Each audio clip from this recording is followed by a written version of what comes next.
नमस्ते sir. Sir मेरा सवाल है कि माया क्या है?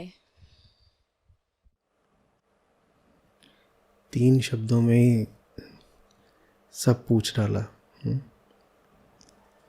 मैं तो अभी प्रतीक्षा कर रहा था कि प्रश्न शुरू होगा। शुरू होते ही ख़त्म हो गया। और बैठिए। धन्यवाद।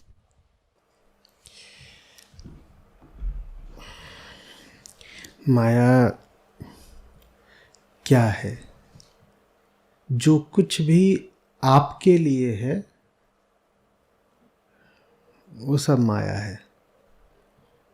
जो कुछ भी आपके अनुभव में आ सकता है, आप कहते हैं मैंने जाना, मैंने देखा, मैंने सुना, मैंने छुआ, मेरे साथ हुआ, वो सब माया है। स्थूल विषय ही नहीं कि ये मेज़ है, इसको मैंने ऐसे छू दिया। सूक्ष्म विचार और कल्पनाएं भी, आप जिस भी विषय का चिंतन कर सकते हैं वो माया है। माया का संबंध वास्तव में विषय से है ही नहीं, क्योंकि अगर माया का संबंध विषयों से होता तो कुछ तो ऐसे विषय होते, कम से कम कोई एक तो ऐसा विषय होता जो माया के बाहर होता। अगर माया का संबंध विषयों से ही होता तो विषय और विषय में मायागत भेद भी होते। नहीं, माया किसी विषय को नहीं छोड़ती, क्योंकि उसे विषय से कुछ लेना देना नहीं है। उसको लेना देना है उससे जो विषय का अनुभव करता है। विषय समझते हैं? विषय माने क्या? जो कुछ भी आपके सामने है,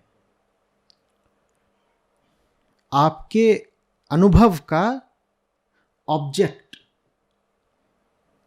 मैं इस मेज पर बैठा हूं, हाथ रख करके, विषय है। आप मुझे देख पा रहे हैं, मैं आपकी दृष्टि का विषय हूं।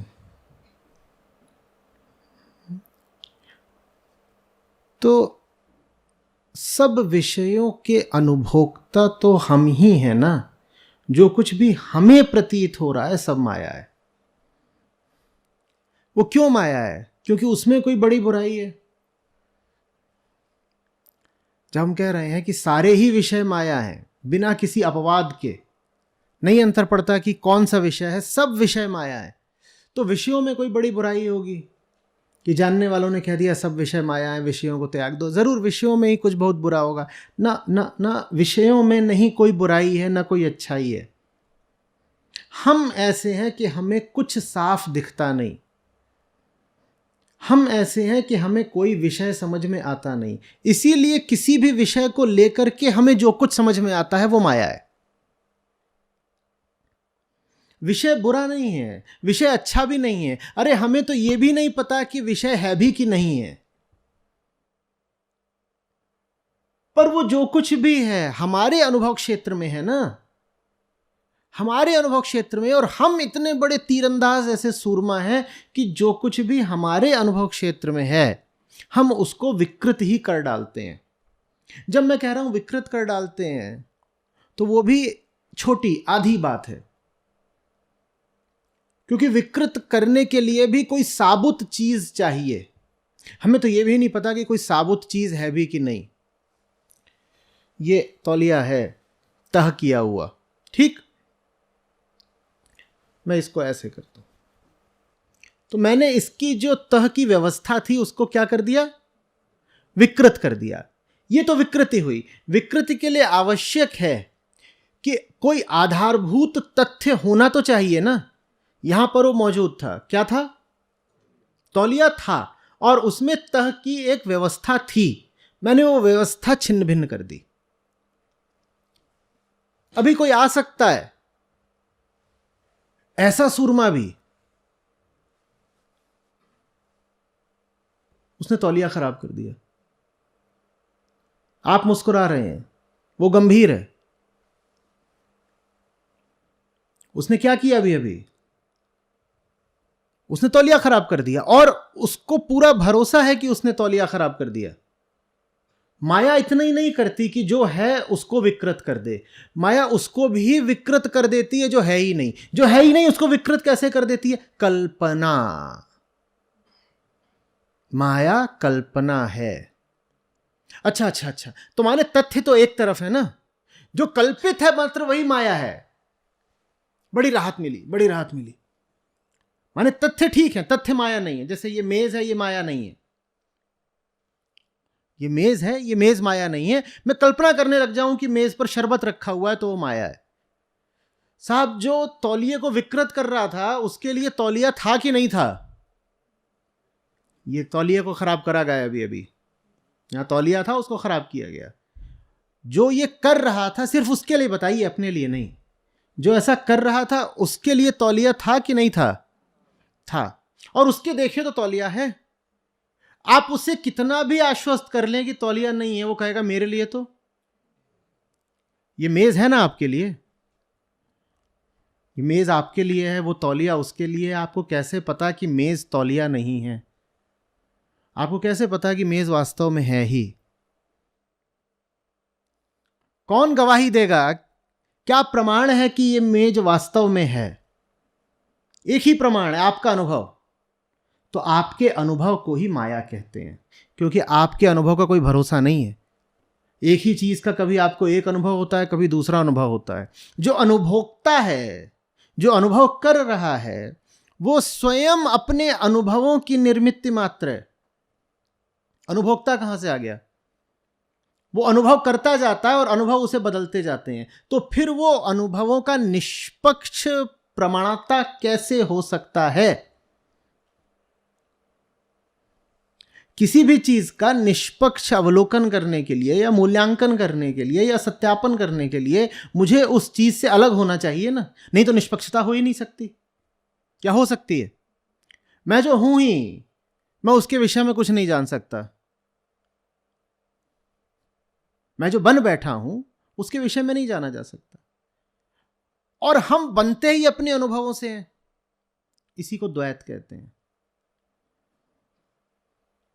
जहां जो दृष्टा है वो दृश्य का ही निर्माण है, और चूंकि वो दृश्य से बना है, अपने अनुभवों से बना है, इसलिए वो अपने अनुभवों के अनुसार दृश्यों को देखता नहीं है, प्रक्षेपित करता है।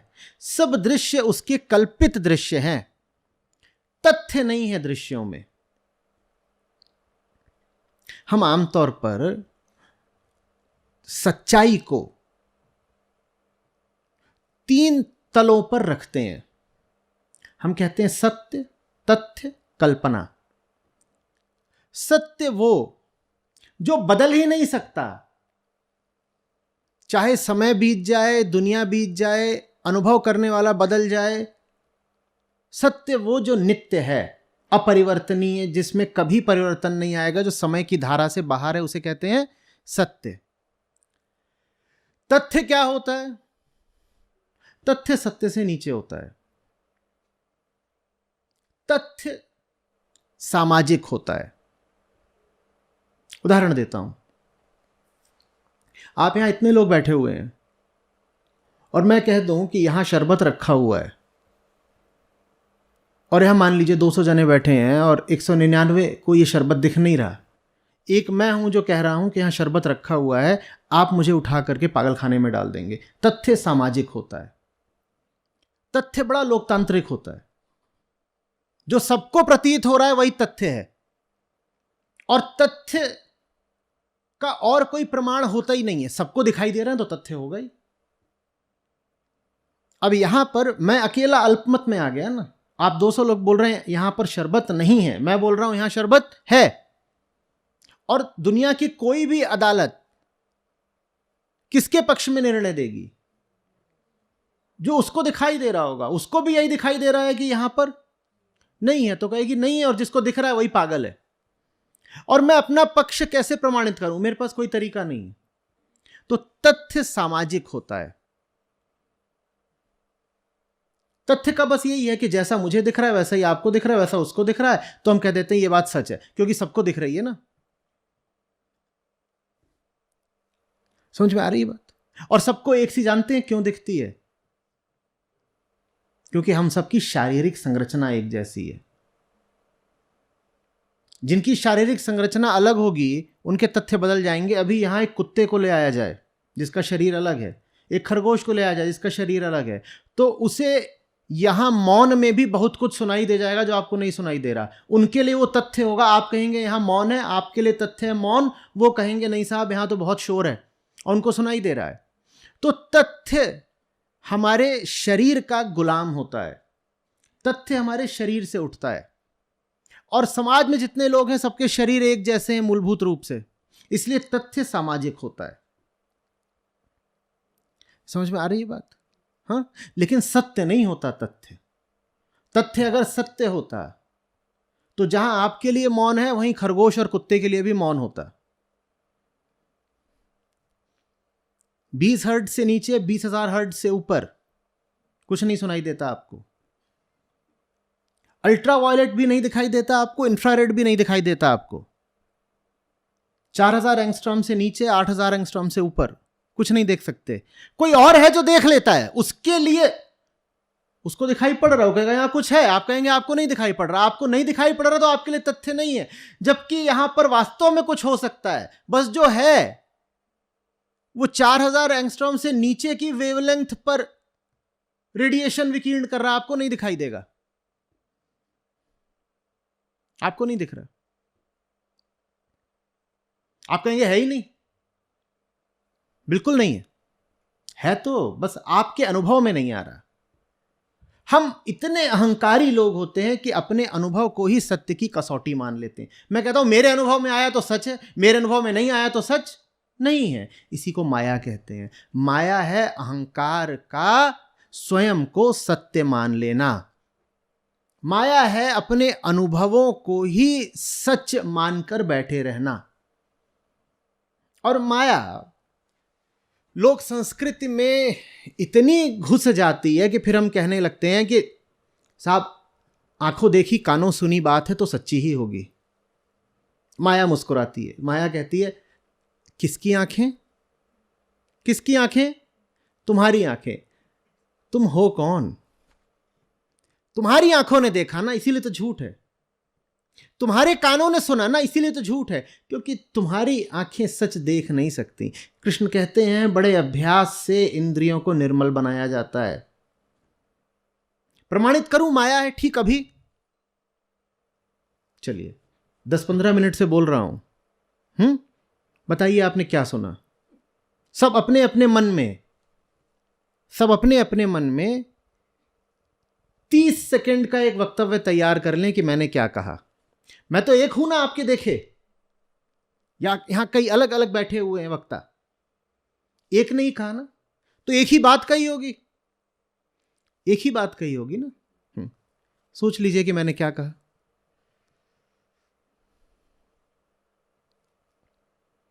करें प्रयोग।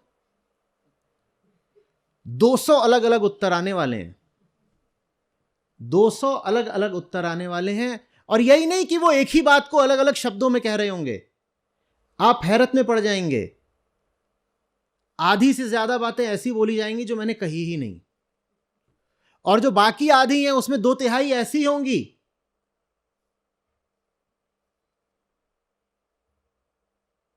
जो बहुत महत्व की नहीं है पर पकड़ ली गई।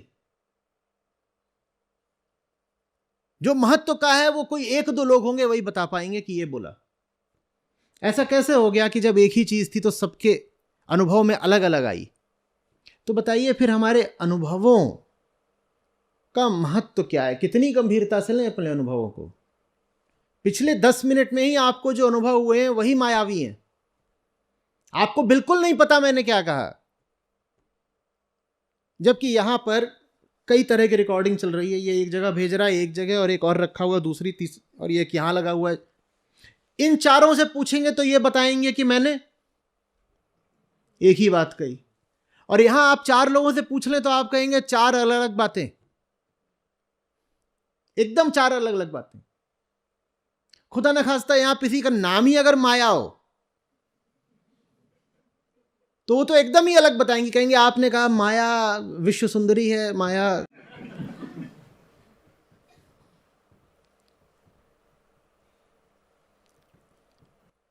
ये माया है, हम माया है। उसको हमने ऐसे बना लिया है, जगत माया है, जीवन माया है। न जगत माया है, न जीवन माया है, हम माया हैं। क्योंकि हमारे कान कामना के कारण साफ सुन नहीं पाते। आप वही सुनते हो जो आपको सुनना है,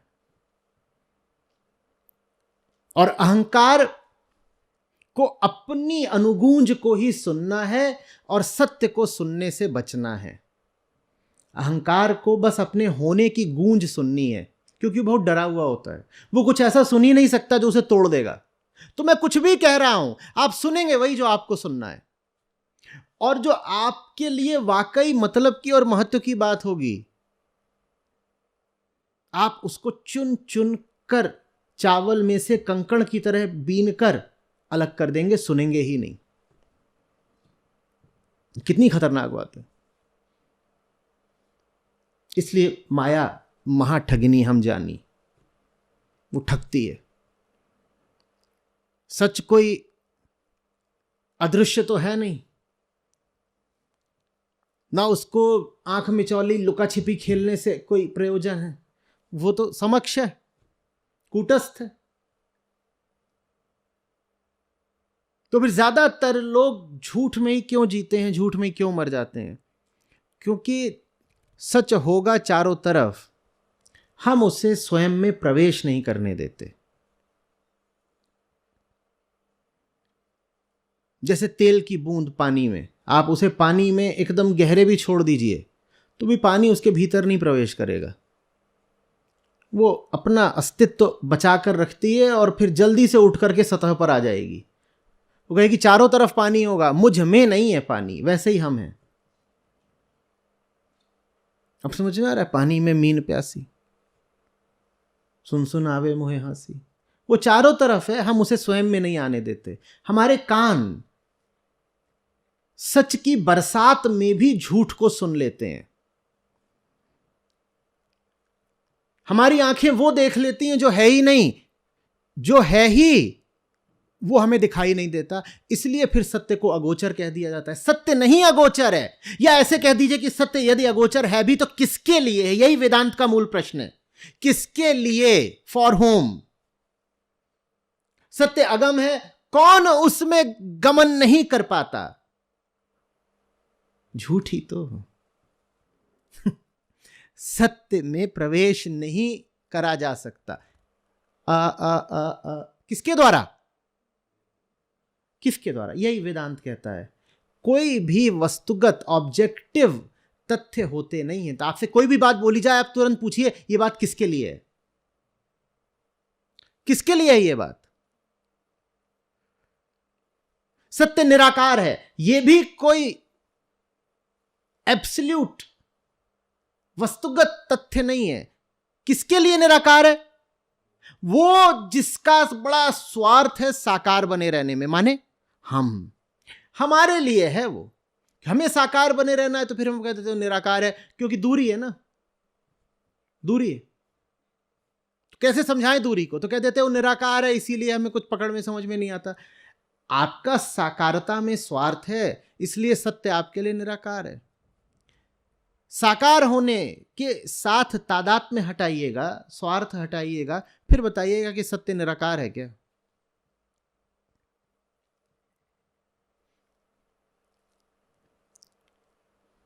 समझ में आ रही है बात? माया क्या है फिर? जिसको हम कहते हैं मैं, उसी का दूसरा नाम है माया। जिसको अहम कहा जाता है वही माया है। माया माने जो है नहीं पर होती प्रतीत होती है। या मासा माया, है नहीं पर लगता है कि है। ठीक वही लक्षण अहंकार के हैं। वो है नहीं पर जीवन भर अपने आप को कहता है मैं हूं अस्तित्वमान, मैं ही तो हूं। भीतर ही भीतर पता उसे सब कुछ है कि हूं नहीं मैं, इसीलिए बड़ा डरा रहता है। अब समझ में आता है दुनिया के सारे डर की वजह क्या है? जो भी आदमी डरा हुआ होगा वो किसी ऐसी चीज को बचाने की कोशिश कर रहा होगा जो बचाई जा ही नहीं सकती। अरे बचाना तो छोड़ दीजिए, कुछ होगा तो बचाया जाएगा ना। वो किसी ऐसी चीज को अस्तित्वमान घोषित करने का लगातार प्रयास कर रहा है जो है ही नहीं, तो डरा हुआ तो रहेगा ही ना। किसी भी दिन झूठ पकड़ा जाएगा, किसी भी दिन पोल खुल जाएगी, भीतर बड़ा डर रहता है। और अगर आप डरे हुए हैं जीवन में तो देख लीजिएगा उसका भी एकमात्र कारण यही हो सकता है। सत्य की तो यह बात है कि वो गिरता नहीं, टूटता नहीं, अडिग है, अकंप है, अटूट है, अखंड है, उसे पाया नहीं जा सकता, उसे खोया नहीं जा सकता। तो उसको लेके कोई डरा हुआ हो सकता है क्या?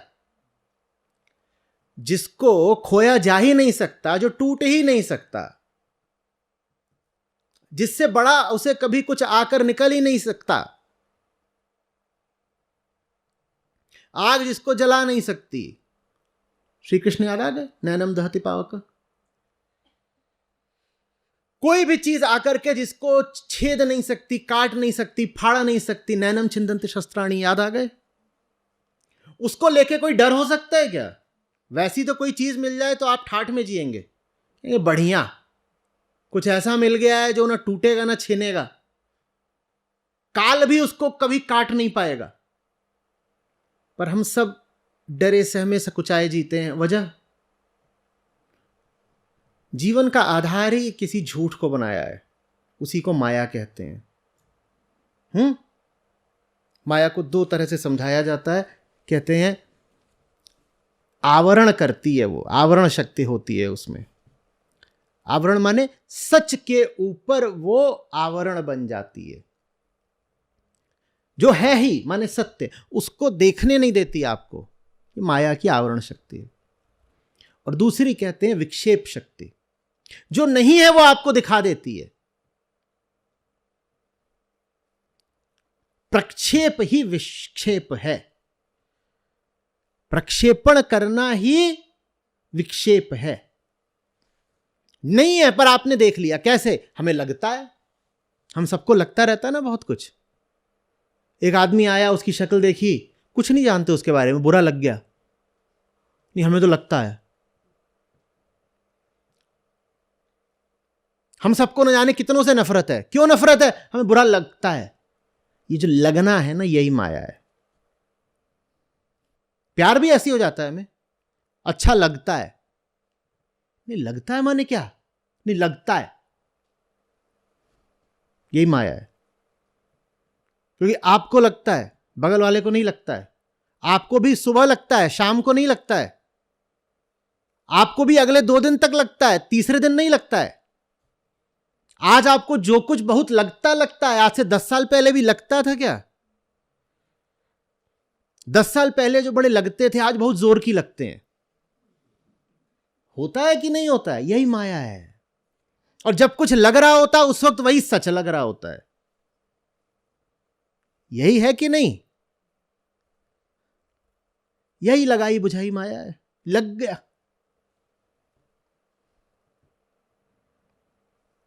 वेदांत कहता है सबसे ज्यादा सतर्क अपने आप से रहो, और तुम अभिव्यक्त होते हो अपने अनुभवों में। अपने अनुभवों से सावधान।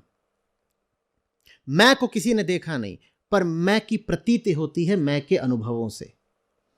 मैं का विचार मैं का अनुभव है, मैं की भावना मैं का अनुभव है। अपने अनुभवों, अपने विचारों, अपनी भावनाओं से सावधान रहो, अपने मत से सावधान रहो।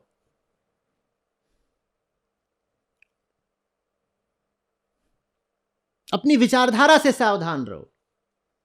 जो कुछ भी तुम्हारा है उससे सावधान रहो। जो तुम्हारा है वही तुम्हारा काल है, वही तुम्हारा दुश्मन है, वही तुम्हारा झूठ है। जिसके साथ भी मम का नाता जोड़ दिया, जान लो तुम खा गए उसको और वो खा गया तुमको।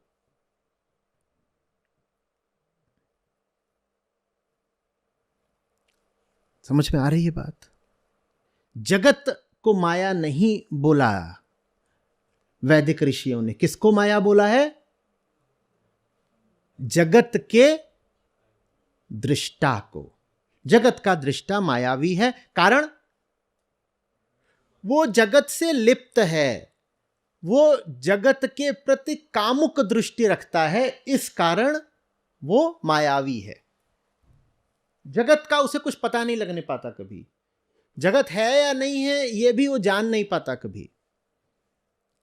जगत की अवमानना मत करो। और ये विशेषकर अद्वैत वेदांत पर बड़ा आक्षेप लगता रहता है, तो मायावाद है, मायावाद है।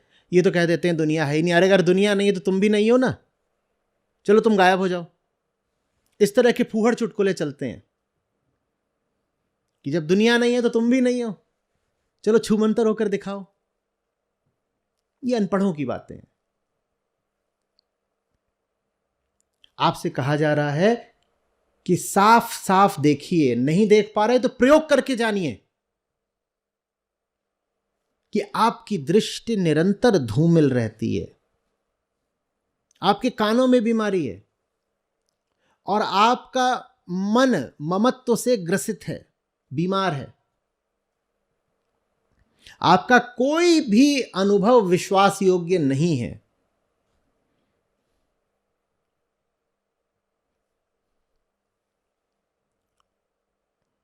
देखा नहीं है जब युवावस्था में नया ताजा पहली बार फूल खिलता है प्रेम का,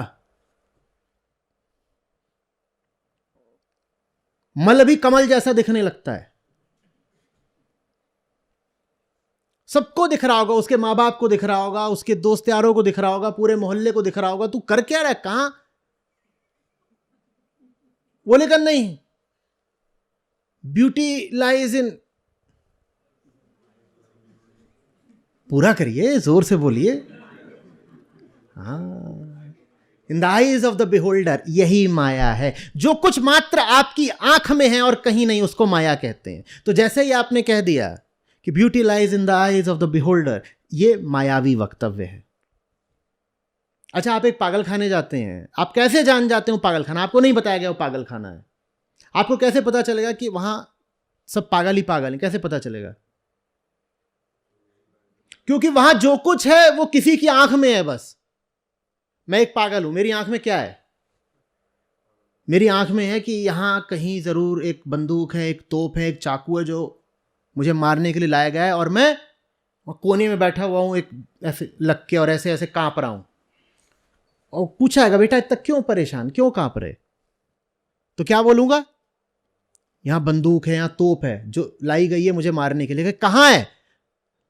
बोले मैंने देखा। सिर्फ उसने देखा। जो कुछ सिर्फ आपने देखा हो वही आपका पागलपन है। माने आपकी व्यक्तिगत सत्ता ही आपका पागलपन है, उसको माया कहते हैं, क्योंकि वो सिर्फ आपके लिए है ना। फलाना बहुत सुंदर लगता है, किसको? सिर्फ मुझे। फलाने से बड़ी रंजिश है, किसको? मुझको। ये झूठ है। और जितना आप अपनी व्यक्तिगत दुनिया में और अपने व्यक्तिगत अहंकार के केंद्र से जीने लगते हैं, जान लीजिए आप उतने विक्षिप्त हो चुके हैं। और ऐसा आदमी अपने आप को बचाने के लिए अपने आप को दुनिया से काट लेता है। वो किसी और की बातें भी नहीं सुनना चाहता। वो कहता नहीं, मुझे पता है ना। वो जानबूझ करके दूसरों से किनारा करता है, क्योंकि दूसरे आएंगे तो कहेंगे जो कुछ तुम देख रहे हो हमें तो दिख नहीं रहा। जैसे ही वो ऐसा बोलेंगे, इस आदमी को धचका लगेगा।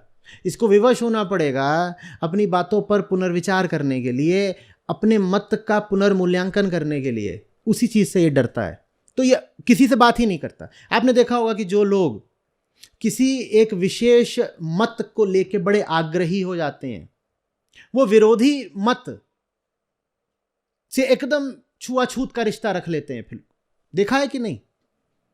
जिन लोगों से आपकी दुश्मनी हो गई एक बार, आप उनसे बात करना बंद कर देते हैं ना। यही तो दुश्मनी की निशानी है। अब आप समझ रहे हैं क्या चल रहा है भीतर भीतर? आपके भीतर कुछ है जो जानता है कि अगर उससे बात कर ली तो दुश्मनी कम हो जाएगी, तो इसलिए जानबूझ के आप बातचीत बंद कर देते हो, क्योंकि आपको दुश्मनी बचा कर रखनी है। क्यों बचा कर रखनी है? क्योंकि अहंकार ऐसे ही चाहता है। अहंकार सहज जी नहीं सकता, अहंकार शांत जी नहीं सकता। उसको अपने जीने के लिए शत्रुओं का निर्माण करना पड़ता है। भीतर हमारे घोर संघर्ष चल रहा होता है। इस कारण बाहर हमें तमाम शत्रु खड़े करने पड़ते हैं। शत्रुता पहले भीतर होती है, फिर शत्रु बाहर अपने आप प्रकट हो जाता है। प्रकट नहीं होता, हम उसको निर्मित करते हैं। बाहर एक शत्रु निर्मित करना आवश्यक है। माया समझ में आ रही है? और जो मेरे पूज्य हैं, मैं बिल्कुल झूम उठा था। आज से 15 साल पहले की बात होगी। माया विषय पर पढ़ चुका था काफी, और पढ़ने की कोशिश करता रहता था क्या है। तो एक दिन आते हैं, मुझसे बोलते हैं, जो मन से न उतरे माया कहिए सोए। और सब निपट गया, समाप्त। सैकड़ों पन्ने पढ़ डाले थे, शायद हजारों, सिर्फ माया को जानने के लिए। इन्होंने आकर के 5-7 शब्दों में सब समेट दिया, किताब ही बंद कर दी। माया माया सब कहें, माया लखे न कोय, जो मन से न उतरे माया कहिए सोए। जो तुम्हारे खोपड़े में लगातार घूमता रहता ना, उसको ही माया बोलते हैं। जो कुछ भी तुम्हारे सर पर सवार है, उसको माया बोलते हैं। जिसका भी बड़ा ध्यान करे रहते हो, उसको माया बोलते हैं। नहीं, पर हम तो बहुत अच्छी अच्छी बातें सोचते हैं, वो अच्छी अच्छी बातें ही माया है। हम तो अपने निकट संबंधियों और प्रियजनों के विषय में विचार करते हैं, वही सब माया है। हम धार्मिक आदमी हैं, हम तो अपने ईश्वर का ख्याल करते हैं, माया है माया, और कुछ नहीं। तुम्हारे ही द्वारा कल्पित है ना, तो माया है। इसलिए ऋषियों ने आपसे कहा, ईश्वर नहीं, ब्रह्म। ब्रह्म आपके द्वारा कल्पित नहीं है, इसीलिए ब्रह्म की कोई परिभाषा नहीं हो सकती, इसीलिए ब्रह्म निर्गुण होता है। ईश्वर को लेकर के, भगवान को लेकर के तो आपने बहुत बातें बोल दी। वो बातें सब किसने बोली? आपने बोली ना। जो कुछ भी आप बोलेंगे वो आपका है। जो आपका है वो आपसे बड़ा कैसे हो सकता है, आपसे ऊंचा, आपसे शुद्ध कैसे हो सकता है? ब्रह्म आपका नहीं है। ब्रह्म की परिभाषा यही है, जो आपका नहीं है उसे ब्रह्म बोलते हैं। इसीलिए उसको कहते हैं परम। परम के 2 अर्थ होते हैं, सबसे ऊंचा और पराया। पराया। जो पराया है वही सबसे ऊंचा है, जो आपका है वो बहुत नीचा है। लेकिन हमारे देखे जो हमारा है वही प्यारा है। और ऋषि कुछ और ही समझा रहे थे। वो कह रहे थे जो आपका है वही आपका रोग है, वही आपका काल है। जो पर है, जो परम है, तुम उसके हो जाओ ना। पर वो तो पराया है, उसके कैसे हो जाएं? हाँ, जब तक तुम उसके नहीं हो वो पराया है। वो पराया इसलिए है क्योंकि तुम उससे पराये हो। वेदांत का मूल प्रश्न क्या है? किसके लिए वो पराया है? आगे बोलिए, किसके लिए? अरे हमसे पराया है ना। वो परायापन उसकी तरफ से, हमारी तरफ से है। ओ, तो उसे पराया किसने बना रखा है? तो समर्पण भी किसको करना है? तो समस्त अध्यात्म का फिर कुल उद्देश्य होता है अहंकार का समर्पण, ताकि ये परायापन मिटे। उसी को फिर योग कहते हैं। परायापन मिट गया, वियोग हट गया, योग हो गया, परम मिल गया। उसी एक सत्य को परम भी कहते हैं, ब्रह्म भी कहते हैं, सत्य आत्मा भी कहते हैं। और जब बहुत जोर से बोलना होता है, ज्यादा दबाव देकर बोलना होता है, तो परम और आत्मा को जोड़ देते हैं आपस में। एक ही बात है, उसको दोहरा देते हैं। तो परम और आत्मा जुड़ गए तो, और परम और ब्रह्म जुड़ गए तो, और परम और सत्य जुड़ गए तो। उनको जोड़ने की कोई जरूरत नहीं है,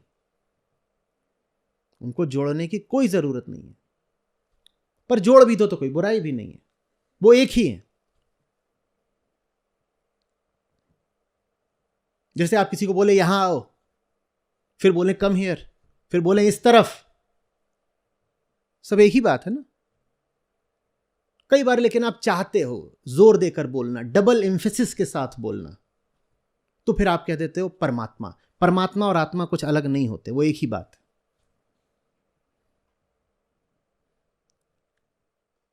माया बात समझ में आ रही है? कुल मिलाकर के माया का ताल्लुक किससे है? जो मन से ना उतरे माया कहिए सोए। किसका मन? तो माया क्या? मैं माया हूं। मुक्ति किससे चाहिए होती है? स्वयं से, अपने आग्रहों से, अपने विश्वास से। जो कुछ आप मानकर बैठे हैं उसी से मुक्ति चाहिए, और थोड़ी जगत से थोड़ी मुक्ति चाहिए होती है। जगत क्या है? जगत आपकी छाया है। आप जैसे हैं, आपका जगत वैसा है। उससे क्या मुक्ति मांगेंगे आप? आपको अपने होने से मुक्ति चाहिए। वही है माया से मुक्ति।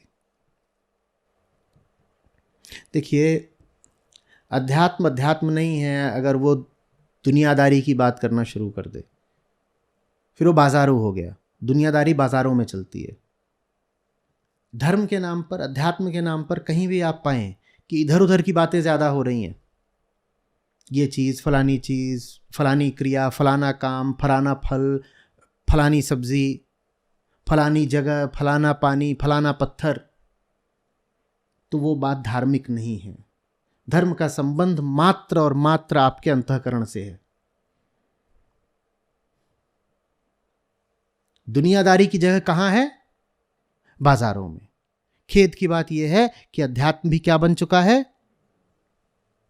बाजार में लेन देन होता है ना, अच्छा लगता है, आशा रहती है जेब में कुछ आ जाएगा। अध्यात्म आपकी जेब भरने के लिए नहीं है, अध्यात्म आपको स्वयं से खाली करने के लिए है। पहली बात तो जेब से उसका कोई ताल्लुक नहीं। जेब माने बाहरी चीज। पहली बात तो जेब से कोई संबंध नहीं। दूसरी बात, भरने से कोई नाता नहीं उसका। अध्यात्म भरने के लिए नहीं होता, खाली करने के लिए होता है। मुझे मुझसे खाली कर दे, यही प्रार्थना है। मुझे मुझी से बचा ले, यही प्रार्थना है। मेरी दृष्टि को अंतर्मुखी, अंतर्गामी कर दे, यही प्रार्थना है।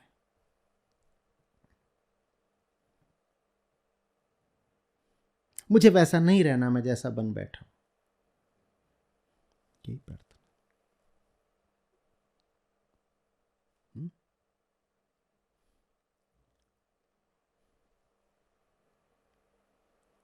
अब चलिए और रोचक बनाते हैं चीज को, या रुक जाएं, अगला प्रश्न लें।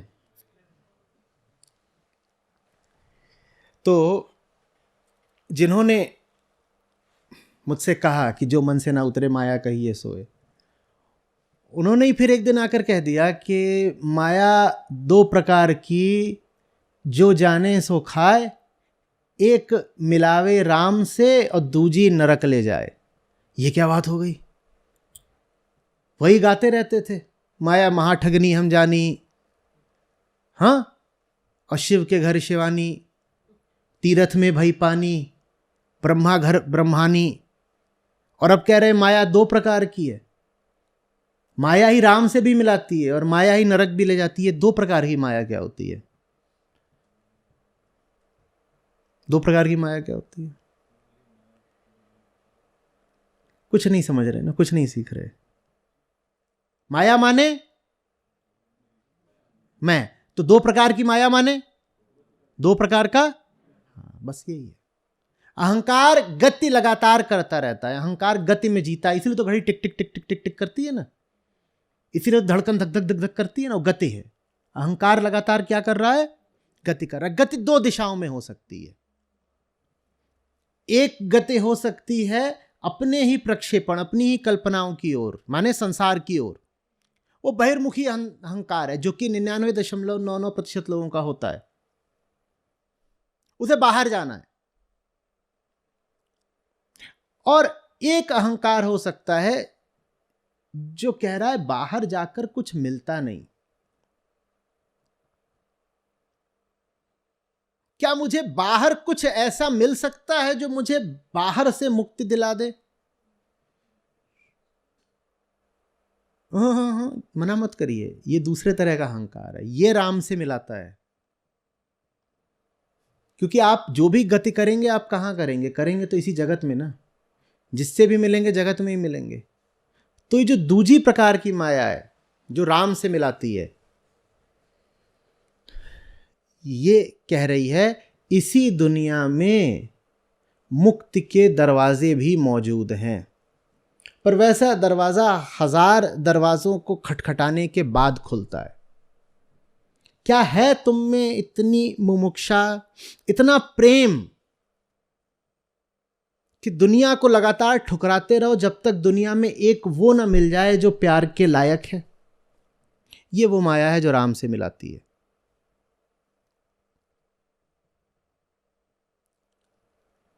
समझ में आ रही है बात? संसार में अवस्थित तो अपने आप को हम मानते ही हैं ना,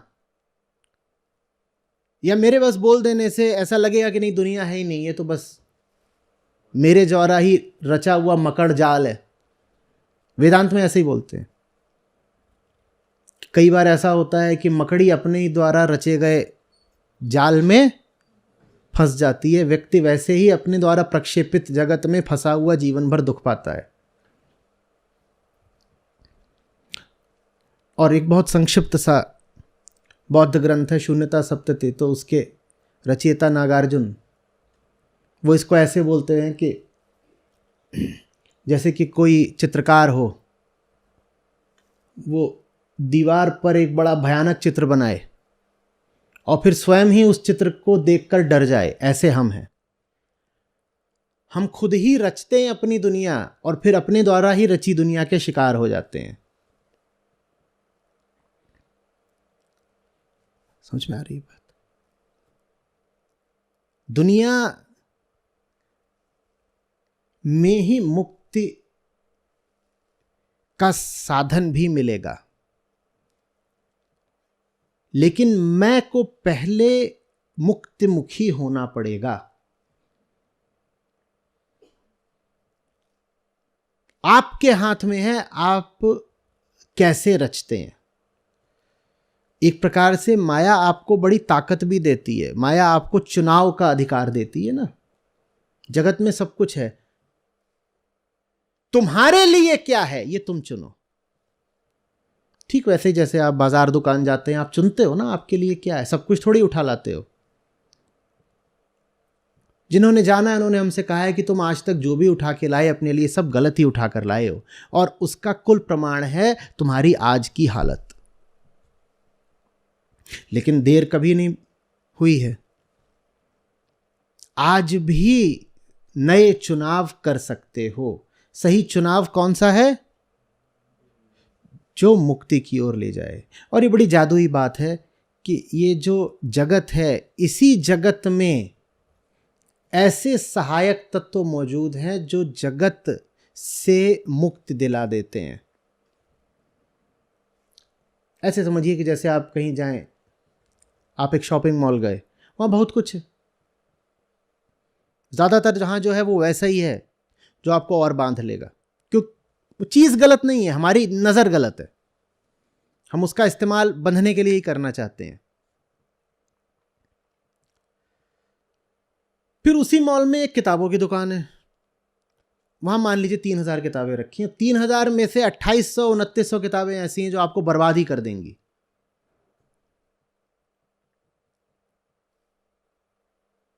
और उसी किताबों की दुकान में उपनिषद भी मौजूद हैं, गीता भी मौजूद है। वो सबसे आगे नहीं रखे आते, वो बिकते नहीं ना, लोगों को चाहिए नहीं।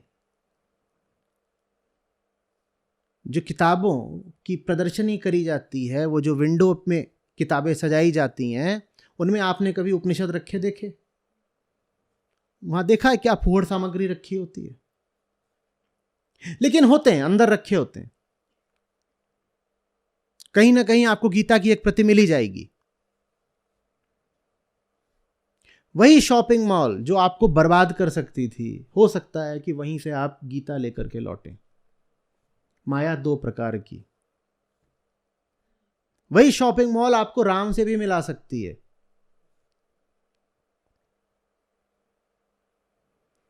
समझ में आ रही बात? लेकिन खोजना पड़ता है। नियत नियत नियत, इरादा, कामना क्या है, चाह क्या रहे हो।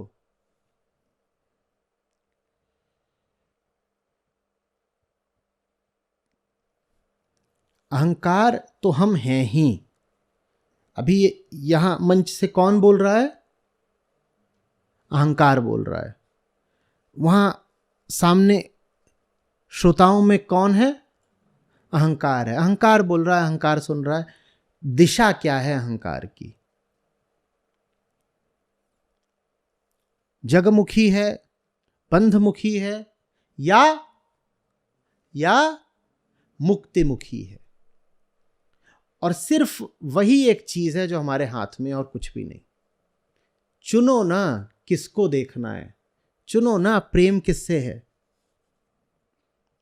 चुनाव करो, उधर भी देख सकते हो, इधर भी देख सकते हो। जानो तुम्हारे लिए क्या बेहतर है। इसी माया के बीचों बीच रास्ता निकलता है मुक्ति का भी।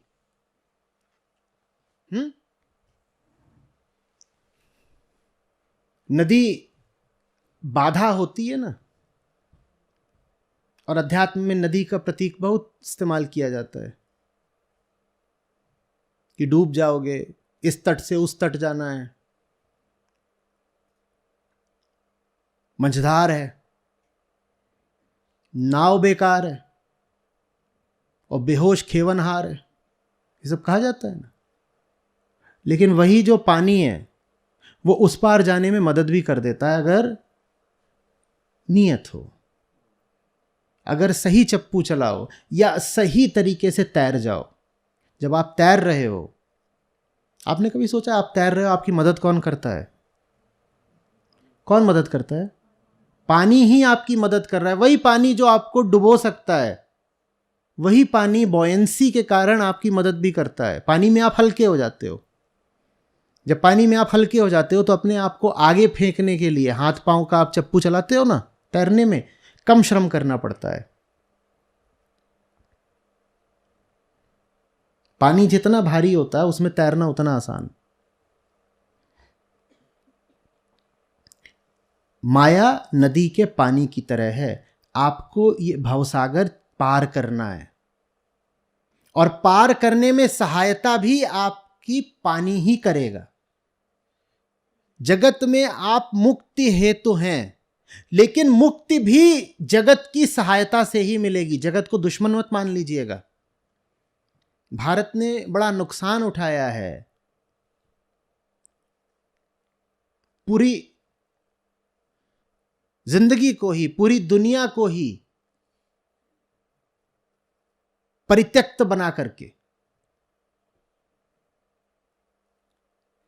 यहां हर आदमी के दिल में एक सन्यासी बैठा है, जिसको हम अपनी सुविधा अनुसार जागृत करते हैं। ऐसा नहीं कि हर समय जागृत है। जब सुविधा लगती है तो हम सन्यासी हो जाते हैं। सब कहते क्या रखा है, मोह माया है। कुछ काम ठीक से किया नहीं, आलस करा, मेहनत नहीं करी, जब पिट गए तो सब मोह माया, कुछ नहीं। जगत के प्रति बड़ा सकारात्मक भाव रखना है। जगत ही राम से मिलाएगा। राम माने मुक्ति। जहां तक हमारी बात है, हम तो अपने आप को शरीरी ही जानते हैं ना। शरीर ने इसी दुनिया में जन्म लिया है, यहीं जिएगा, यहीं मरेगा। शरीर ऐसा ही है। तो मुक्ति भी उससे इस दुनिया के ही माध्यम से मिलेगी। तलाशो कि दुनिया में क्या है जिसमें सत्य है, जिसमें सौंदर्य है, जो आपका हाथ अगर थामेगा तो आपको डुबोएगा नहीं, आपको तैरना सिखा देगा।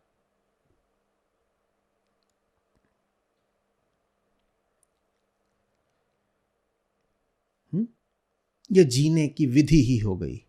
माया पर चर्चा शुरू हुई और जिए कैसे यहां पर आ गई। तलाशो तलाशो, दुनिया में क्या है जो उत्कृष्ट है, सर्वश्रेष्ठ है, जिसमें सत्य है, जिसमें शिवत्व है, उसको तलाशो। लगातार तलाशते रहो, और एक बार वो मिल जाए एकदम जोर से पकड़ लो, जैसे बच्चा मां को पकड़ लेता है। 4 घंटे से मिल नहीं रही थी, मिल गई, फिर देखा क्या करता है, ऐसे पकड़ लो। पहली तो उसका मिलना मुश्किल, न जाने किस संयोग किस सौभाग्य से वो चीज मिल जाए और उसके बाद उसको गवा दो तो कोई माफी नहीं है। फिर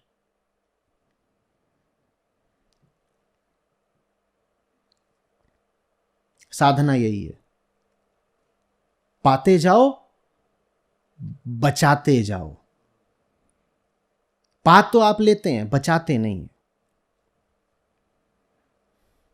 हम यहां 3 दिन बातचीत करेंगे और मेरे लिए मुझे मालूम नहीं, शायद मेरा 200वां शिविर होगा।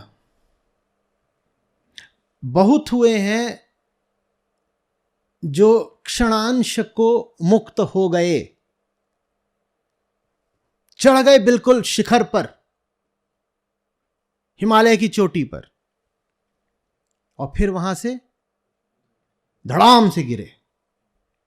तो पहले मैं कहता था पाते जाओ गाते जाओ, फिर मुझे समझ में आया कि गाएंगे तो तब ना जब कुछ बचा होगा गाने के लिए। यहां तो ऐसा है जैसे छलनी में पानी डाला जा रहा हो, तो गाएं कहां से बेचारे, कुछ बचता ही नहीं। तो अब कहता हूं पाओ और बचाओ। अगर वास्तव में कुछ मिल रहा है तो उस पर ठहर जाओ ना, कुछ पौरुष दिखाओ।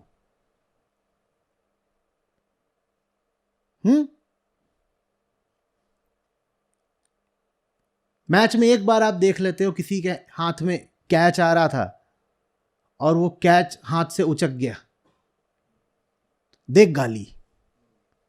और हम ऐसे हैं कि हमारे हाथों से जिंदगी प्रतिपल रेत की तरह फिसलती रहती है और हम कभी अपने आप को दोषी नहीं जानते।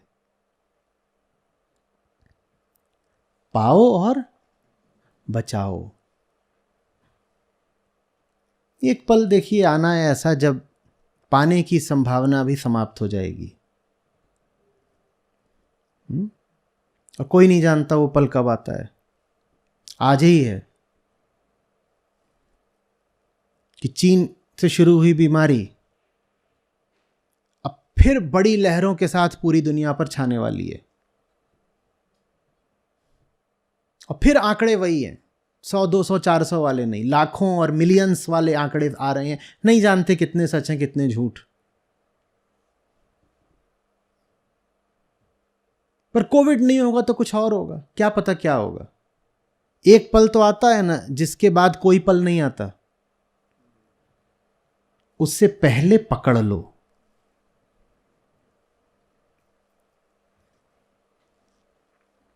भगवान श्री प्रणाम। अभी जो चर्चा हुई कि तथ्य जो है लोकतांत्रिक है, जैसे सबने कह दिया कि यह है तो माया हो गया। तो अभी पीछे भी आपने चर्चा हुई तो आपने कहा था तथ्य सत्य का द्वार है। और कृष्णमूर्ति साहब भी फैक्ट्स पे बहुत कहते हैं कि फैक्ट देखो फैक्ट देखो। तो वो क्या वो जो 3 तल बताए ना, सबसे नीचे कौन सा है? कल्पना। सबसे ऊपर क्या है? सत्य। बीच में क्या है? तथ्य। तो तथ्यों पर जाने के लिए किसको प्रेरित किया जा रहा है? जो सत्य पर बैठा है उसको। कल्पना पे जो बैठा, बस इसीलिए तो ये नहीं कह दिया ना कि तथ्य सत्य है, कहा सत्य का द्वार। द्वार मात्र कहा है, सत्य नहीं कह दिया, द्वार मात्र है। और आप यहां से यहां आए हो, अब ये जगह द्वार बन गई ना ऊपर और जाने का, तो तथ्य उनके लिए बहुत आवश्यक हो जाते हैं जो कल्पनाओं में जीते हैं। और ज्यादातर लोग कल्पनाओं, धारणाओं, मान्यताओं इन्हीं में तो जीते हैं। कभी वो उसको अपने विश्वास का नाम देते हैं, कभी आस्था का नाम देते हैं। वो होता कुछ नहीं है, वो बस एक व्यक्तिगत सपना। सपने में तो आप कुछ भी देख सकते हो, उसका क्या भरोसा और उसका क्या महत्व। पर ज्यादातर लोग हम में से एक व्यक्तिगत विश्व में रहते हैं, अपनी ही दुनिया। ऐसी दुनिया जिसके केंद्र पर परम नहीं बैठा है। कौन बैठा है? अहम बैठा है। तो उनको कहा जाता है कि ये निचले तल से उठ करके कम से कम मध्यम तल पर तो आओ। मध्यम तल है तथ्यों का। ज्यादातर लोग तथ्यों के तल पर भी नहीं जीते, इसीलिए ऑब्जेक्टिविटी भी एक बड़ी बात, एक ऊंचा सद्गुण माना जाता है। ज्यादातर लोग ऑब्जेक्टिव कहां हो पाते हैं? हालांकि वेदांत ऑब्जेक्टिविटी की बात एकदम नहीं करता। वेदांत कहता है प्योर सब्जेक्टिविटी। लेकिन एक पर्सनल सब्जेक्टिविटी से कहीं अच्छी है ऑब्जेक्टिविटी। समझ में आ रही है बात या उलझ रहा है दिमाग में? हम में से ज्यादातर लोग किस तल पर जीते हैं? कल्पनागत उसको मैं कह रहा हूं personal subject. Subjectivity. Personal subjectivity वो है पागल, विक्षिप्त अहंकार। वही जैसे पागल खाने की बात करी थी ना, वहां हर आदमी अपनी दुनिया में है। एक के पास जाओगे, वो बैठ के ऐसे ऐसे कर रहा है। क्या कर रहा है? नोट गिन रहा हूं, मैं सेठ हूं। सेठ निश्चित रूप से किसके लिए? बस अपने लिए। क्या वो झूठ बोल रहा है? नहीं, झूठ नहीं बोल रहा। वो सेठ है, वो आपको धोखा नहीं देना चाहता। उसको सचमुच लगता है वो सेठ है, पर वो सेठ किसके लिए है? वो अपने लिए। ये क्या? Personal subjectivity. पर्सनल सब्जेक्टिविटी ज्यादातर लोग उसमें जीते हैं। उनके लिए जो कुछ है मेरे लिए, मेरे लिए। हर आदमी ऐसा ही है कि नहीं है? ऐसा है कि नहीं है? हां, आप में से कितनों को लगता है कि जीवन ने, तकदीर ने आपके साथ नाइंसाफी करी है? अरे दिल से। चलिए, मुझे तो लगता है। अब बताइए, लगता है ना हम सबको? यही पर्सनल सब्जेक्टिविटी।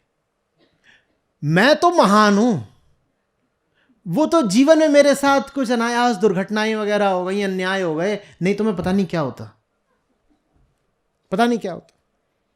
मैं आईआईटी पहुंचा, वहां बड़ा मजा आया। जिससे भी थोड़ी घनिष्ठता होने लगती, वो ये बोल ही देता, वो तो उस दिन पेपर खराब हो गया, नहीं तो JEE 1 रैंक तो मेरी ही थी। वहां एक भी ऐसा नहीं था जो JEE 1 नहीं था। कहां? अपनी नजर में JEE 1 हर कोई था, मैं भी था। नहीं देख, तू बिल्कुल ठीक बोल रहा है, तू बहुत प्रतिभावान है, तेरे ऐसा कोई हो नहीं सकता, पर तू JEE 1 नहीं, तू 2 होता। क्योंकि 1 तो मैं हूं। 1 तो मैं हूं। और वहां जो बैठा उसकी 1500 रैंक है, यहां जो बैठा उसकी 800 रैंक है। अपनी अपनी नजर में सब बादशाह हैं।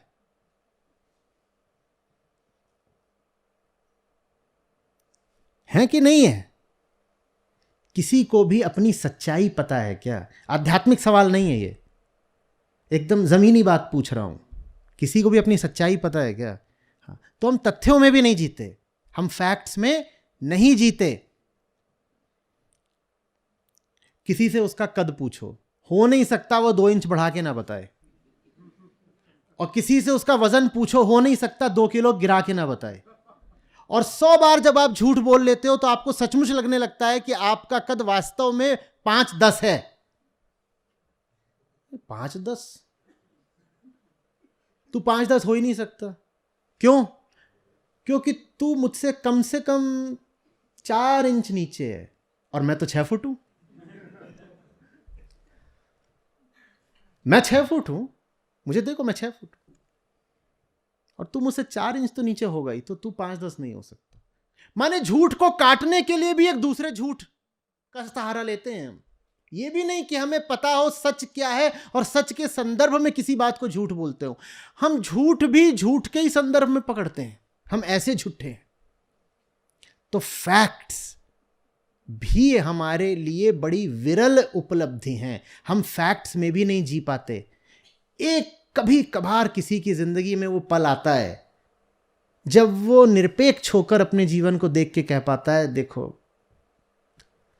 बड़ी फीकी सी है मेरी कहानी।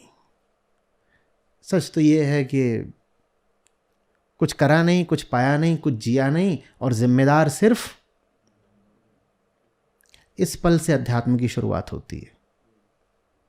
टोने टोटके, झाड़ फूक, पूजा अर्चना से नहीं, व्यक्तिगत निष्पक्ष ईमानदारी के एक पल से अध्यात्म की शुरुआत होती है।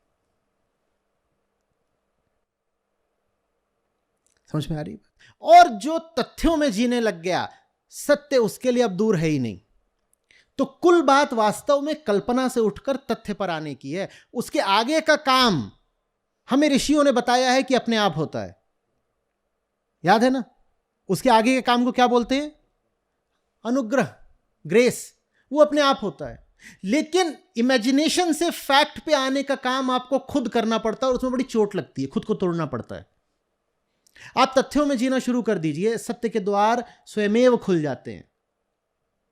सत्य कोई उपलब्धि नहीं होती, सत्य को आप हाथ बढ़ाकर प्राप्त नहीं कर पाएंगे, पर तथ्य को आप प्राप्त कर सकते हैं। आप इतना ही करिए, आपका यही बस कर्तव्य है, आप तथ्यों में जीना शुरू करिए। इसलिए मैं जिज्ञासा पर इतना जोर देता हूं। मैं कहता हूं आप जो भी कह रहे हो आपको कैसे पता वो सच है? आपने कितनी छानबीन करी, आपने भीतर कितनी तलाश करी, आपने बाहर भी कितनी तलाश करी। भीतरी तलाश का तो चलो कुछ पता नहीं, आपने बाहर गूगल भी करा ठीक से क्या, या बस कोई मान्यता बनाकर बैठे हो? आज की दुनिया में तथ्य छिपे हुए नहीं है, सूचना प्रौद्योगिकी का युग है ना।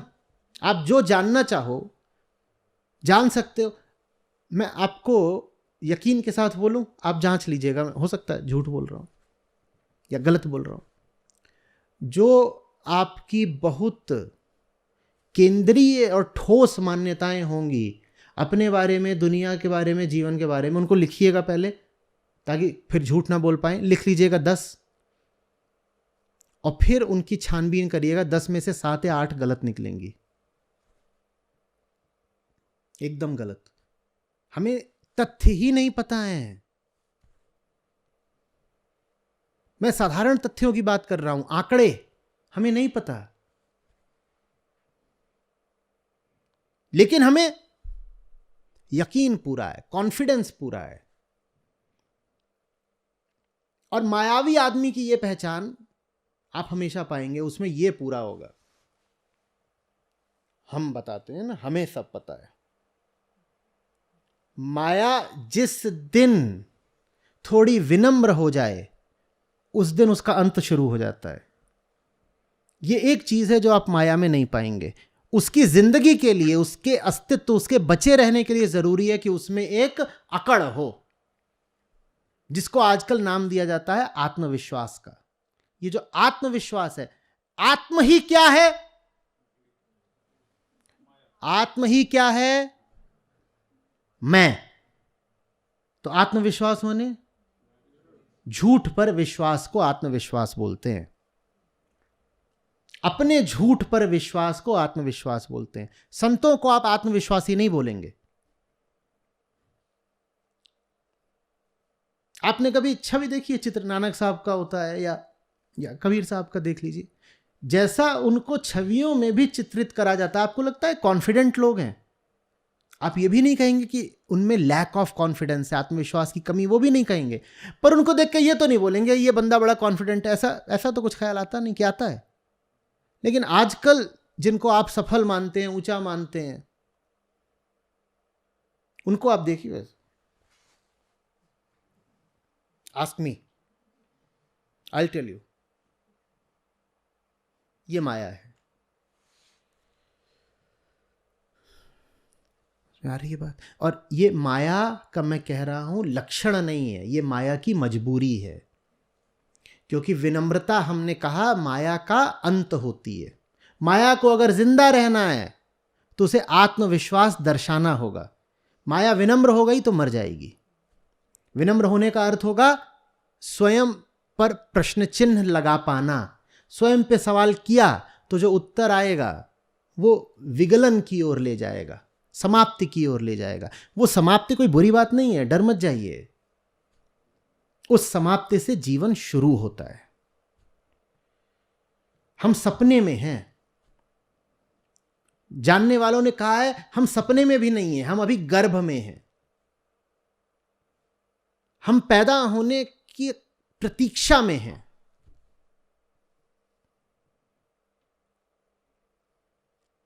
हम पैदा क्यों नहीं हो पा रहे? क्योंकि हमको लग रहा है हम पैदा हो चुके हैं। हम जी क्यों नहीं रहे? क्योंकि हमको लगता है हम जी रहे हैं। जिसको दिख जाए कि आप जी ही नहीं रहे, बस एक यंत्रवत प्रक्रिया है, एक झूठ है, एक मुर्दा अस्तित्व है, वो समाप्त हो जाता है। वो समाप्त हो जाता है माने क्या समाप्त हो जाता है? उसका मुर्दा होना समाप्त हो जाता है। जब वो मुर्दा नहीं रहा तो वो जी उठा। इसलिए सत्य के साधक में, ये बहुत मोटी बात बोल दी, सत्य हटाइए, डिलीट। इसलिए एक ईमानदार आदमी में तथ्यों के लिए आप बड़ी रुचि पाएंगे। मैं यहां तक कहने को तैयार हूं कि वो तथ्यों को सेक्रेड मानेगा, पवित्र। वो बात बात पे जांचेगा, वो विश्वास में नहीं जिएगा, कहेगा हमारा ऐसा विश्वास है जी, हमारी तरफ ऐसा मानते हैं तो मैं भी ऐसा मानता हूं। नहीं, वो कदम कदम पर परखेगा, जिज्ञासा करेगा। यह आध्यात्मिक आदमी का लक्षण है, जीवन के प्रति एक वैज्ञानिक दृष्टिकोण। मैं यूं ही कुछ नहीं मान लेता, मैं परखता हूं, मैं जांचता हूं, मैं पूछता हूं, मैं तुलना करता हूं, मैं अन्वेषण करता हूं, मैं गहराइयों का शोधक हूं। यह वैज्ञानिक दृष्टि अध्यात्म के केंद्र में है। बिल्कुल, जो जगत के प्रति वैज्ञानिक नहीं है वो स्वयं के प्रति आध्यात्मिक नहीं हो सकता। जो जगत में अंधविश्वासी है वो भीतर बड़ा अहंकारी होगा। असल में अहंकार का एक बड़े से बड़ा लक्षण होता है अंधविश्वास। और हमारे युग का यह दुर्भाग्य है कि हमने अंधविश्वास को धर्म के साथ जोड़ दिया है। जो धार्मिक नहीं होता सिर्फ वही अंधविश्वासी होता है। जो धार्मिक होगा माने सच्चे अर्थों में जो आध्यात्मिक होगा वो तो वैज्ञानिक होगा। अंधविश्वास का क्या अर्थ है? मुझे अपनी मान्यता में जीना है साहब। मान्यता है, हम मानते हैं, क्यों हो नहीं, पर ऐसा क्यों, क्या क्या नींबू मिर्ची क्या नहीं, हम ऐसा मानते हैं, हम ऐसा मानते हैं। कौन मानता है? मैं। और वो कह रहा है मुझे जांचना नहीं है, मैं ही सत्य हूं ना, मैं ही बादशाह हूं, तो मैं मानता हूं तो सच। मैं जांचूं क्यों? मैं कौन हूं साहब? मैं कौन हूं? मैं बादशाह हूं, तो मैं फलानी चीज को मानता हूं, तो मेरे मानने के कारण वो बात सच हो गई। वो बात सच है या नहीं, नहीं प्रयोजन, मैं मानता हूं तो सच हो गई। अंधविश्वास अहंकार की ठोस निशानी है। और अन्वेषण और खोजी की नजर और जिज्ञासु होना और वैज्ञानिक दृष्टि रखना, यह आध्यात्मिक आदमी की निशानी है। जिसको देखें कि उसको कुछ बोल रहे हैं और वो बस मान ले, यह आदमी अहंकारी है। यह अहंकारी लेकिन लगेगा नहीं। आप कहेंगे ये देखो ये तो भला आदमी है, कितना भोला, जो पट्टी पढ़ाई पढ़ ली। नहीं, यह अहंकारी है, इसे मैं को बचाना है। और जिसको आप कुछ बताएं और 5 सवाल करें एक के बाद एक, करता ही जा रहा है, करता ही जा रहा है, वो आपको लगेगा कि यह अक्खड़ आदमी है, क्या रूखा आदमी है। यार बता दिया, मान लेना। प्रश्न प्रतिप्रश्न करे ही जा रहा है, आप चिढ़ जाएंगे। आप चिढ़िए मत, उसे सच्चाई से प्यार है इसलिए बार बार पूछ रहा है, खोद खोद के पूछ रहा है। वो आध्यात्मिक है सचमुच, लेकिन हम उल्टे हो चुके हैं। हम झूठे लोगों को आध्यात्मिक मानते हैं और जिज्ञासुओं को अकड़ू या घमंडी बोल देते हैं। आप उपनिषदों में जाते हैं, वहां क्या है? वहां कुछ बातें बोल दी गई हैं कि मान लो, या वहां प्रश्न प्रतिप्रश्न का दौर चल रहा है लगातार। क्या पाते हैं आप? अष्टावक्र गीता में क्या हो रहा है? एक दिन अष्टावक्र को सुर आई तो बैठ गए और बोले अब मैं एक श्लोक बता रहा हूं, चलो लिखो। ऐसे अष्टावक्र गीता का जन्म हुआ? बोलिए ऐसे हुआ क्या? यह संवाद है। और आप संवाद पे संवाद ही तो पाते हैं। छांदोग्य उपनिषद अभी अंग्रेजी में हम लेकर चल रहे हैं, में नारद सनत कुमार संवाद चल रहा है। अष्टावक्र गीता हम एपी सर्कल पर लेकर चल रहे हैं, वहां पर अष्टावक्र जनक संवाद चल रहा है। श्रीमद् भगवद गीता तो हमारा केंद्रीय काम मिशन है ही, उसमें कृष्ण अर्जुन संवाद चल रहा है। और ये जितने लोग हैं जिनसे बातचीत हो रही है, हल्के लोग कोई भी नहीं है। ये सब के सब मानने को तैयार नहीं होते आसानी से। ये क्या करते हैं? नहीं, पूछो, हमारे पास कहने को कुछ नहीं है, तुम पूछोगे तो हम कुछ बोलेंगे। अंधविश्वास नहीं, बोध, बोध, बोध। और अंधविश्वास बस वही नहीं होता नींबू मिर्ची वाला, ये हम अपने भीतर जो जीवन के बारे में 100 तरह की मान्यताएं रखते हैं वो भी अंधविश्वास ही है। जांचा करो, पूछा करो।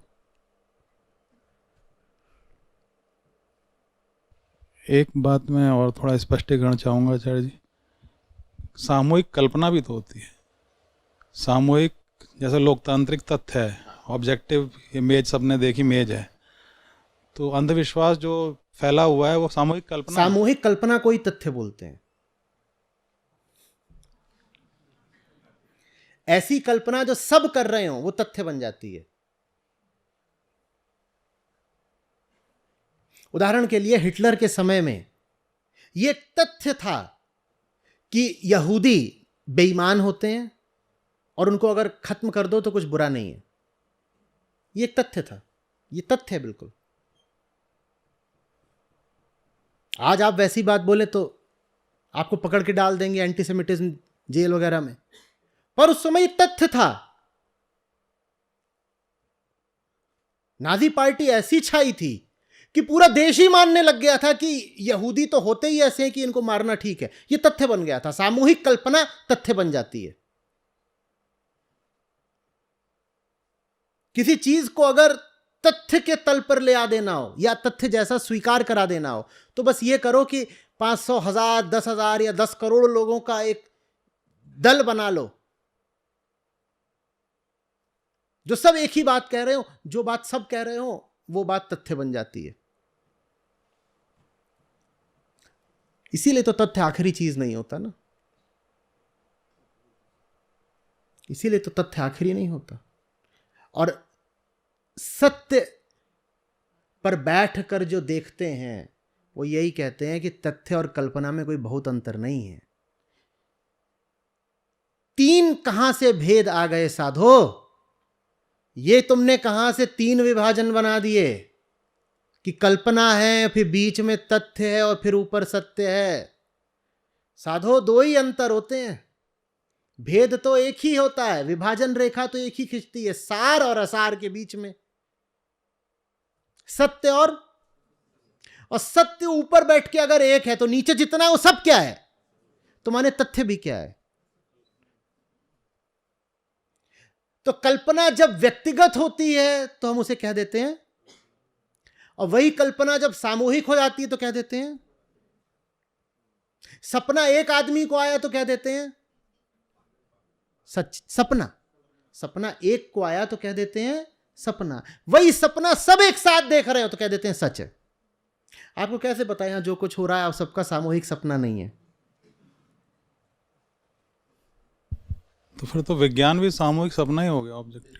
जगत के बारे में जो बातें कही जाती हैं वो सब हैं तो हमारे कहने की ना, हमने कही है ना, हमने कही है। विज्ञान भी किस चीज पर चलता है? 2 बातें, वेरीफाइबिलिटी और फॉल्सिबिलिटी।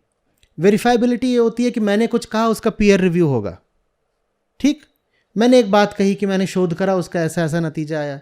अब कोई और जाकर के उन्हीं स्थितियों में उसी प्रयोग को दोहराएगा और जांचेगा और कहेगा मैंने दोहरा के वेरीफाई कर दिया कि इन्होंने जो बात कही थी पेपर में जो प्रकाशित हुई है वो बात ठीक है। तो मेरी बात का प्रमाण कौन बन रहा है? किसी दूसरे आदमी की बात, किसी दूसरे आदमी की बात।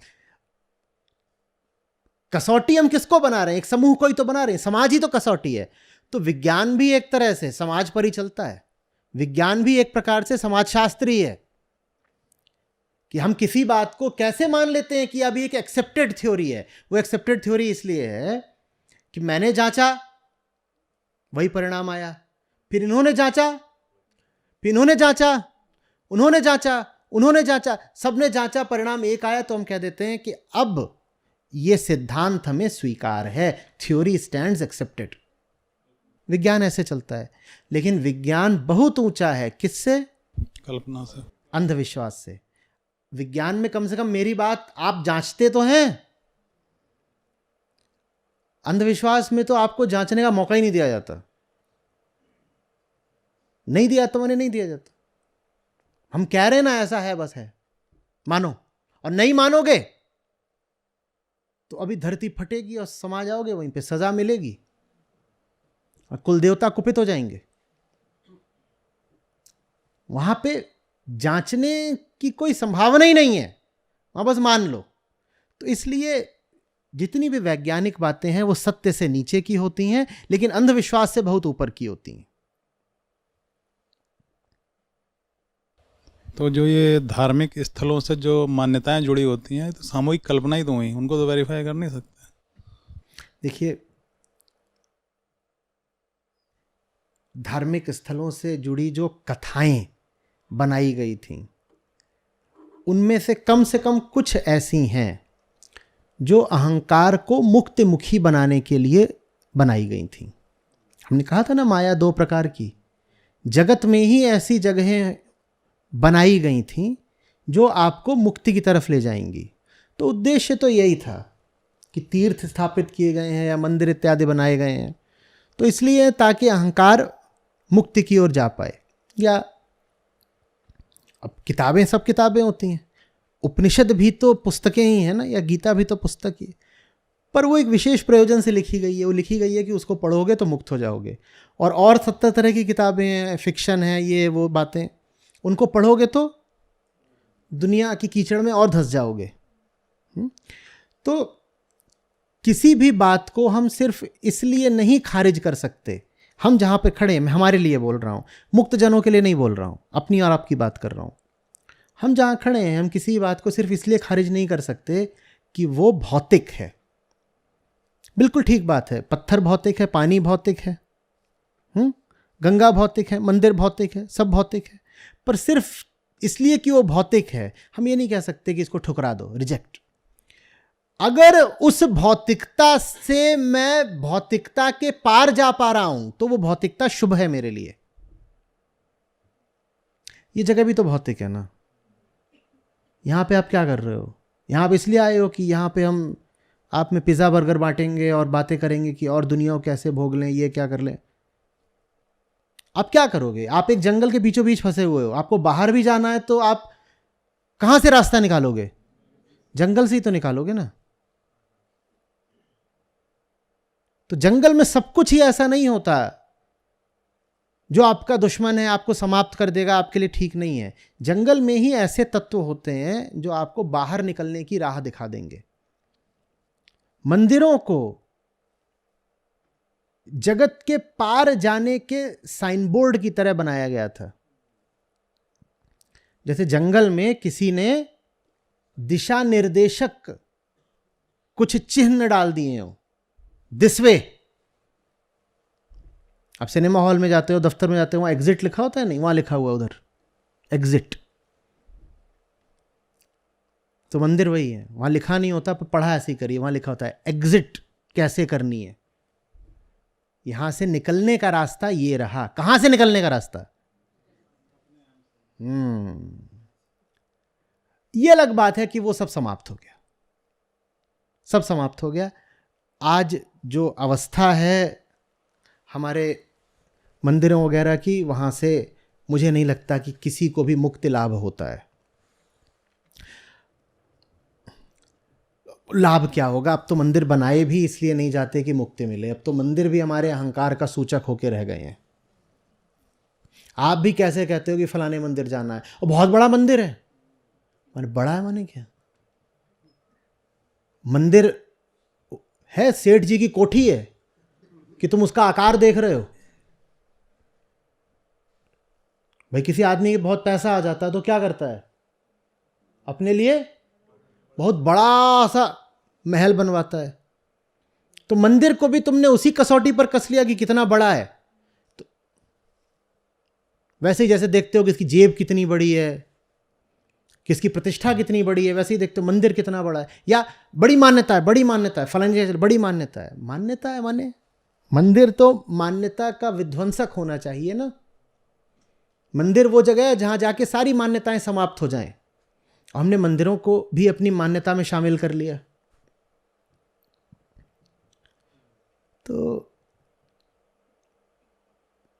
अच्छी बात बस ये है कि ग्रंथ बचे रह गए, क्योंकि उनको आप दूषित नहीं कर सकते, कम से कम अब नहीं कर सकते। उनमें जो भी मिलावट होनी थी वो पहले हो चुकी, अब नहीं कर पाएंगे।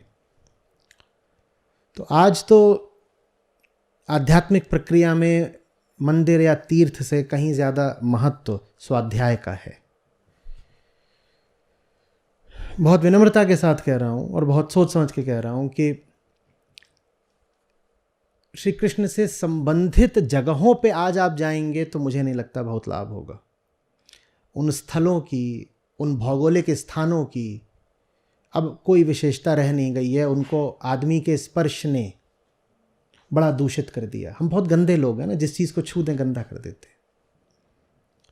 तो उन जगहों में अब कुछ विशेष नहीं बचा है। हाँ, श्रीमद् भगवत गीता है, जो कि हमारा सौभाग्य है कि दूषित नहीं होने पाई। कृष्ण आपको आज अगर मिलेंगे तो गीता में मिलेंगे। नमस्कार सर। सर, आपकी बातें सुनकर एक कबीर का वो दोहा याद, कबीर साहब, हाँ, कबीर साहब का, दुविधा में दोनों गए माया मिली न राम।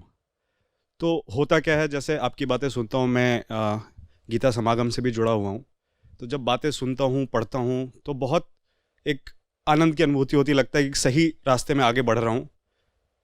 फिर जैसे अभी बातें सुन रहा हूँ, एक आनंद आ रहा है, फिर बाहर गया या दुनिया के साथ फिर से मिलना शुरू किया, तो फिर से भय एक बड़ी चीज़ है, डर आने लगता है किसी चीज़ का, कि जॉब सिक्योरिटी है या कुछ भी लाइफ में चीज़ें हैं।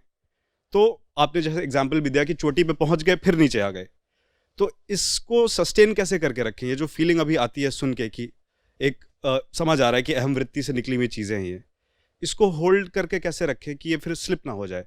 और दूसरी चीज़ एक और आती है, जैसे वो मैंने एग्जाम्पल दिया कि माया मिली ना राम। अब जब मायावी दुनिया में देखें, दोस्त बुलाते हैं कि आ जाओ बियर पीते, एक पिज़्ज़ा खाते हैं, तो उसमें भी बहुत आनंद आता है। तो अब ये कन्फ्यूजन है कि यहाँ भी आनंद आ रहा है, चला जा रहा है, वहाँ भी आ रहा है, चला जा रहा है, तो फिर किस तरीके से इसको थोड़ा कॉन्टेक्चुअलाइज करें? सर, ये पहला क्वेश्चन, और एक छोटा सा दूसरा फॉलोअप है। अरे रुक जाओ, दो पूछ लिए पहले, मुझे याद थोड़ी रहेगा सब। पहला ये कि पकड़ कर कैसे रखें, है ना। बाहर जैसे दुनिया जगमग है ना, और दुनिया के पास बहुत ताकत है तुम्हें खींच लेने की, तुम्हें बहका देने की, उसी दुनिया ने तरीके भी विकसित कर रखे हैं जो यहाँ बात हो रही है उसको दोहराने के। उदाहरण के लिए आप बाहर जाएं अगर, तो टेक्नोलॉजी संबंधी बहुत सारी चीज़ें हैं जिसमें बिल्कुल खो सकते हैं। आप गेमिंग के नशे में धुत हो सकते हैं। आप सोशल मीडिया पर बरस घंटों घंटों बैठे रह सकते हैं। ये सब टेक्नोलॉजी से आता है ना। उसी टेक्नोलॉजी ने आपको ये साधन भी तो दिया है कि जो यहाँ बात हो रही है उसको आप 100 बार सुन लीजिए। पहले बाहर आकर्षण और विक्षेप कम हुआ करते थे ना, आज से 200 साल पहले की बात करोगे तो कम होते थे ना। पर फिर पहले रिकॉर्डिंग की सुविधा भी नहीं होती थी, या होती थी। आज बाहर तमाम तरह के विक्षेप हैं,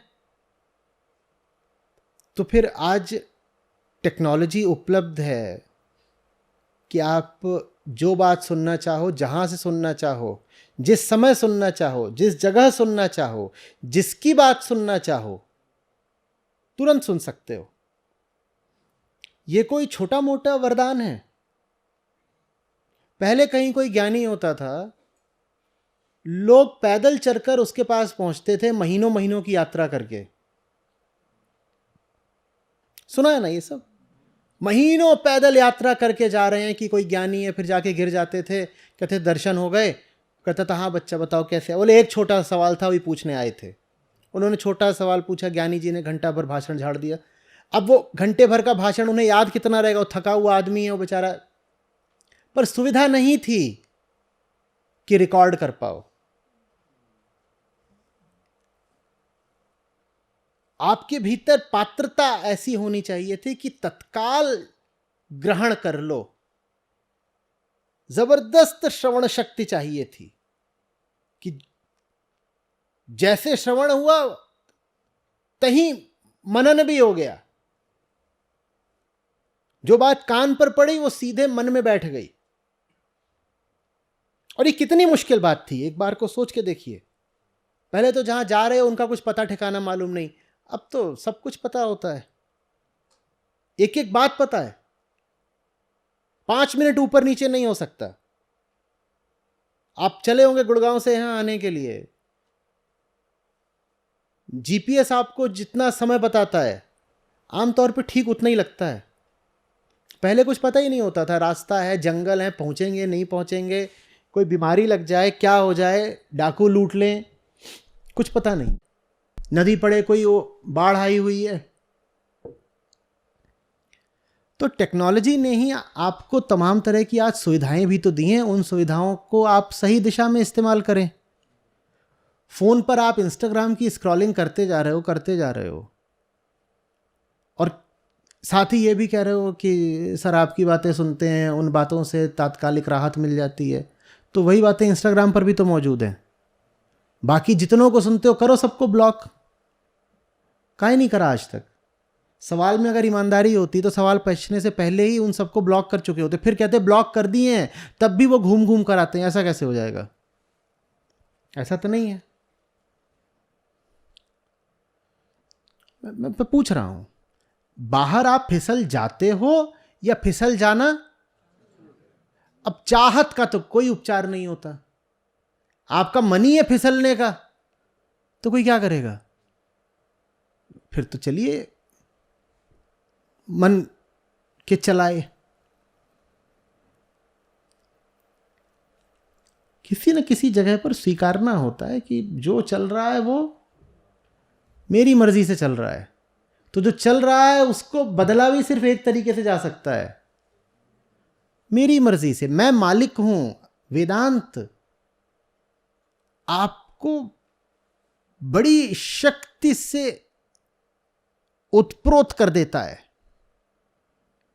आपके हाथों में चुनाव की ताकत रख देता है। वो कहता है तुम परिस्थितियों के हाथ में खिलौना नहीं हो, तुम हवाओं के बीच में तिनका नहीं हो। तुम्हारे साथ जो हो रहा है वो तुम्हारा अपना चयन है। बस तुम बेहोश हो, इसीलिए गलत चयन करते जा रहे हो बार बार। क्यों बेहोश हो? जगो। इसीलिए वेदांत का जोर कुछ करने पर नहीं, जागने पर है। कहते तुम जग जाओ, फिर क्या करना है क्या नहीं करना खुद ही देख लोगे। तुम जगो। लेकिन जगना है या नहीं जगना है वो भी अपना। तुम नहीं जगना चाहते, कोई क्या कर लेगा? कृष्ण गीता कह गए, लेकिन क्या सब अर्जुन हैं? कितने जग गए उससे? समझाने वालों की तो कभी कमी रही नहीं। समझ में कितनों को आया? खोट क्या समझाने वालों में थी? तुम्हें समझना ही नहीं तो क्या होगा? तुम्हें समझना ही नहीं तो समझाने वाला क्या कर लेगा? कहें कबीर काली चादर कैसे चाढ़े रंग, गुरु बेचारा क्या करे शिष्य न लागे अंग। तुम काली चादर बन के बैठे हो, तुम्हें कालेपन से मोह है, तुम्हारा दिल आ गया है। Black is sexy. अब क्या करेंगे कबीर? वो ऐसे देख रहे हो तुम, क्या करेंगे? अब मैं कहां कह रहा हूं कि तुम दोस्तों के साथ बैठो और तुम पिज्जा खा रहे हो, बियर पी रहे हो। पता तो हो कि कौन से दोस्तों के साथ बैठना है। कह रहे हो उसमें आनंद आता है। जिनके साथ बैठा करते थे, कोई पहली बार तो तुमने बियर पी नहीं होगी, 5-10 साल पहले जिनके साथ पीते थे वो आज भी तुम्हारे साथ हैं क्या? सब उनमें से 10 को तो ब्लॉक कर चुके हो, 5 को गाली देते हो, 3 तुम्हारा रुपया लेके भाग गए, 2 का रुपया तुमने चुरा रखा है। हाँ या ना? अतिशयोक्तियों को मेरी माफ करिएगा, मुझे मालूम है बड़ा चढ़ा के बोल रहा हूं, पर इशारा समझिए। तो आनंद कहां है ऐसे दोस्तों के बीच? दोस्त भी किसको बनाना है ये बात गीता ही तो बताएगी। गीता ये थोड़ी कह रही है कि सिर्फ कृष्ण से दोस्ती करो और किसी से नहीं। गीता कह रही है कृष्णत्व से दोस्ती करो। कृष्ण माने वो थोड़े ही जो ऐतिहासिक चरित्र हैं, जो अर्जुन के समक्ष बैठे हुए हैं रथ पर, उनको नहीं कृष्ण कहा जाता। वो तो गए। जो हाड़मास का होता है वो तो जाता है। गीता इसलिए है ताकि कृष्णत्व के प्रेम में पड़ जाओ। तुम्हारे दोस्तों में कृष्णत्व है? अगर है तो बहुत अच्छी बात है, गीता सार्थक हो गई तुम्हारे लिए। और अगर नहीं है तो गीता तुमसे कह रही है ऐसे दोस्तों से किनारा करो। ये किस काम के हैं? इनसे कुछ नहीं मिलने का। अध्यात्म सही संबंध बनाना सिखाता है। अध्यात्म ये नहीं कहता जगत से नाता ही तोड़ लो। जगत से नाता तोड़ के कहां जाओगे? मर भी जाओगे तो राख इसी जगत में रहेगी। बल्कि तुम तो एक जगह रहते हो, राख तो जगह जगह बिखेर दी जाती है। लो, जगत से भागना चाहते थे, मिट्टी में मिल गए। कौन भाग सकता है जगत से? इसी जगत में रिश्ते सही बनाओ ना। आनंद वहां है। जिसको तुम कह रहे हो दोस्तों के साथ पिज्जा बियर में आनंद आता है, वो आनंद नहीं है, वो क्षण भर की उत्तेजना है। कोई चुटकुले मार रहा है, कोई लड़कियों की बात कर रहा है, कोई बता रहा है मैंने क्रिप्टो में पैसे कैसे बना लिए, और थोड़ा थोड़ा सुरूर चढ़ रहा है तो ऐसा लगता है वाह वाह वाह वाह। और फिर जब सो के उठते हो, मुंह गंधा रहा है, पिज्ज़ा पड़ा हुआ है। वही पिज्ज़ा जब देखा ठंडा हो जाता है कैसा हो जाता है? वो भी आधा खाया हुआ। उसकी एक स्लाइस ली है, आधी खा ली, फिर नशा चढ़ गया तो गिर गए, वो भी गिर गई। और 6 घंटे बाद सो के उठते हो तो देखते हो तो कैसी दिखाई दे रही होती है। अब कैसा लग रहा है? ये आनंद है। आनंद की पहचान होती है नित्यता। ये क्षणिक उत्तेजना है, थोड़ी देर के लिए उबाल आ गया, फिर क्या हुआ? फिर कुछ नहीं हुआ। फिर ये होने लग गया, ओए आज तो डच करना था ना, पर वो उसको डोमिनोज वाले को दिया तो मैंने 3200। भाई वो कैश नहीं है, अरे पेटीएम कर देना। वो भाई मेरा वो अनइंस्टॉल हो गया है, इंस्टॉल कर लेना। भाई नेटवर्क नहीं आ रहा, मैं हॉटस्पॉट देता हूं, कर लेना। यार अजीब आदमी है तू, कह रहा हूं ना बाद में कर दूंगा। भाई पे यकीन नहीं तुझको? अब ये नौबत आ गई है, भाई पे शक करता है। छोड़ यार, जा रहा हूं मैं, दिल तोड़ दिया तूने। ये आनंद है, ये आनंद है। और जाते जाते भी वो जो ऑर्गेनो सीजनिंग होगी वो जेब में भर के जा रहे हैं, अरे ये काहे को छूटे।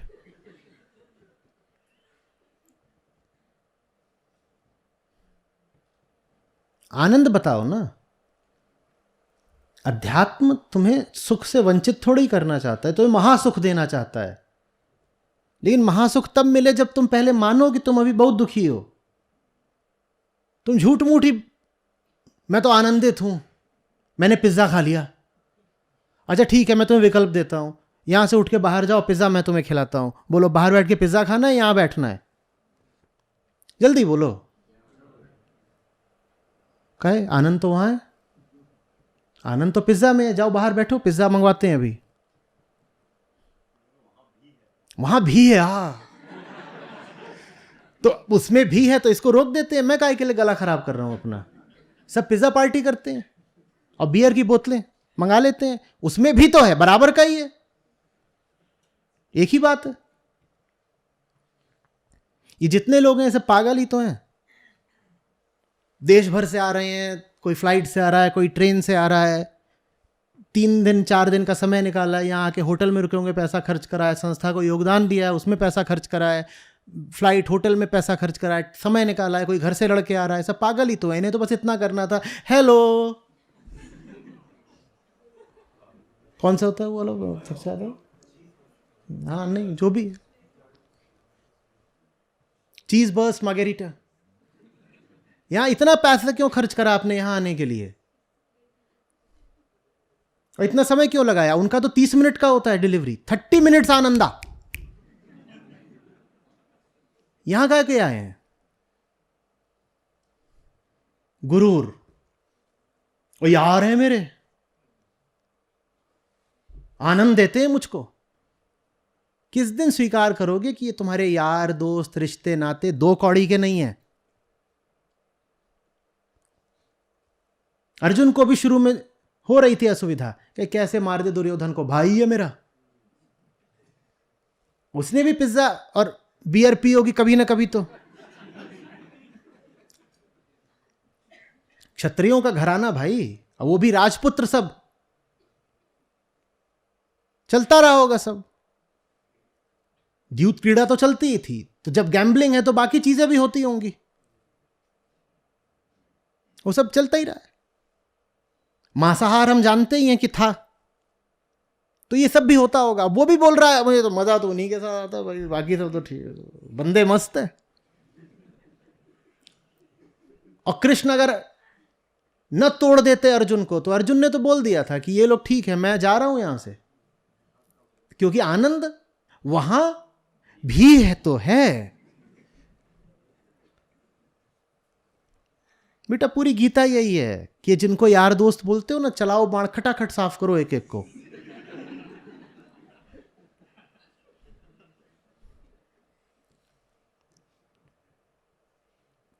एक मित्र है अर्जुन के पास, एक, और एक पर्याप्त, और एक ही होना चाहिए।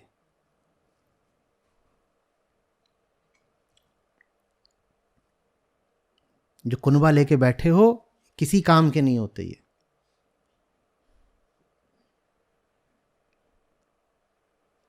अभी तीसरा बचा है सवाल? नहीं अब नहीं, होटू। मुझे लगा कुछ समझ में आई होगी बात, तीसरा बचा ही नहीं होगा। चलो बोलो। सर इसका आंसर जो मैं पूछ रहा हूँ, आपने घर घर उपनिषद में मैंने पढ़ा है, आपने ऑलरेडी दिया है, बस थोड़ी सी क्लैरिटी चाहिए थी। माया क्या है ये तो आपने एक्सप्लेन किया, माया क्यों है इस पे आपने लिखा है कि इस क्वेश्चन में घुसना ही नहीं है, क्योंकि ये इनफाइनाइट लूप है, इसमें घुसते रह जाओगे, कुछ निकल के आएगा नहीं, मुक्ति की ओर बढ़ना है, ये ज़्यादा इंपॉर्टेंट है, ना कि ये समझना कि माया क्यों है। थोड़ा सा मैं कंफ्यूज हुआ जो आपने लिखा है घर घर उपनिषद में। माया क्यों है, ये प्रश्न किसको है? ये प्रश्न किसको है? अहम को। अहम को। अहम को प्रश्न होना क्या चाहिए? कि माया से मुक्ति कैसे मिले? मुक्ति कैसे मिले? तो जो सही प्रश्न है, जो पूछने लायक प्रश्न है, उसकी उपेक्षा करके अहम ये क्यों पूछ रहा है कि माया क्यों है? देखो देखो देखो, इरादा क्या होगा? ताकि माया बची रहे। तो माया क्यों है ये पूछना ही माया है।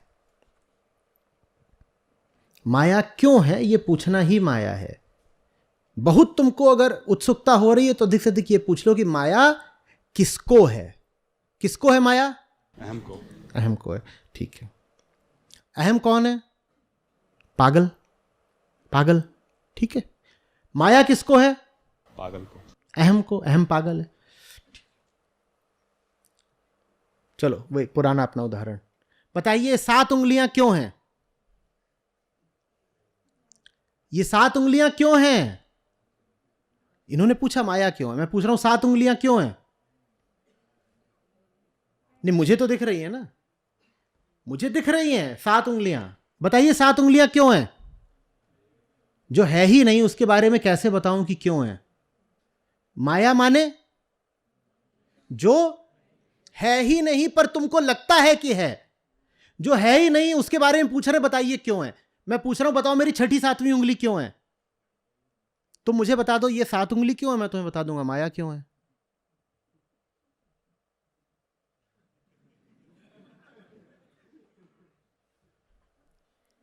माया वो जो है ही नहीं। जो है ही नहीं उसका कारण क्या होगा? कारण अगर बहुत जानना चाहते हो तो कारण है मैं। पर फिर फंसोगे, कहोगे मैं का क्या कारण है, तो कहेंगे माया। वो उसी में तुम ऐसे गोल गोल घूम जाओगे, और गोल घूम करके बस एक काम है जिससे बच जाओगे। कौन सा काम? मुक्ति। तो क्यों है नहीं पूछा जाता। है ही नहीं।